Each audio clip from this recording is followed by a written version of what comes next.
There are very few breeding training operations that work in harmony together at the highest level. There are the likes of the Aga Khan, Prince Khalid Abdullah, Coolmore of course, and also Sheikh Mohammed. And Shadwell Stud is the only other one to join that elite band. I think it's fair to say this year has been an exceptional one. Angus, from your point of view, it must have been so satisfying to see really the whole empire grow on really a world scale now. Yes, and it's obviously taken a very long time, Emma. These things you can never build up in a hurry. It's a culmination of a lifetime's work. Every decision comes from Sheikh Hamdan, basically. Like in terms of the matings, he will look at every potential mating that we suggest between us. Also with the terms of the yearlings, as to which trainer gets to train which horse, he does all of that himself. Richard, you're a key part of proceedings behind the scenes. How do you find that? Obviously, you know, the first year for any jockey that retires, you know, there's a certain amount of adjustment. But my day-to-day routine didn't change much. As in, you know, I always rode a lot of work, and then it was just a matter of going racing and not riding, and now I thoroughly enjoy it. Has this season, particularly with MUKHADRAM and Tagruda, really exceeded, I suppose, your wildest dreams? Yeah, you know, we always thought the world of the pair of them, but you know, to win the Oaks, the King George and the Eclipse, you know, you do have to pinch yourself sometimes. It's been a fantastic season. And which of the Group 1s this year has meant the most to you?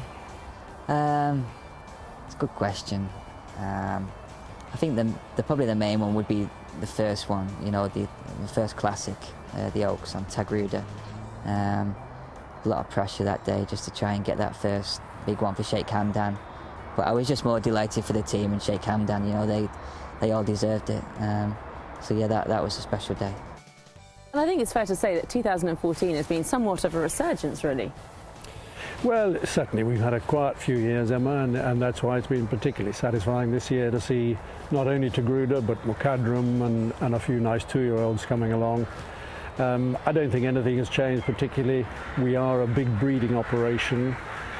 And like all breeding operations, when you retire your own stallions, you have to support them. Hopefully we'll come up with a really good stallion soon. If you look at, for example, Juddmonte, since they've had Dancili and Oasis Dream, and obviously now Frankel, you know, things have really picked up for them, and I hope we'll get there in due course.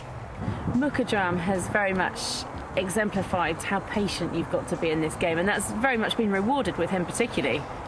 Yeah, it's all very well the trainer being patient, but the owner has to be patient as well, and Sheikh Hamdan has that in abundance. And when he won the Eclipse, it was very apparent quite how emotional you were about the whole thing. That was a big success for you both. Yeah, it was a golden moment for us all at Somerville Lodge, because he's such a genuine horse, and he'd been knotted in the Prince of Wales the year before and run some fantastic races in defeat, and you just wondered whether he was ever going to win a proper Group 1, not a small Group 1, and that was a proper Group 1.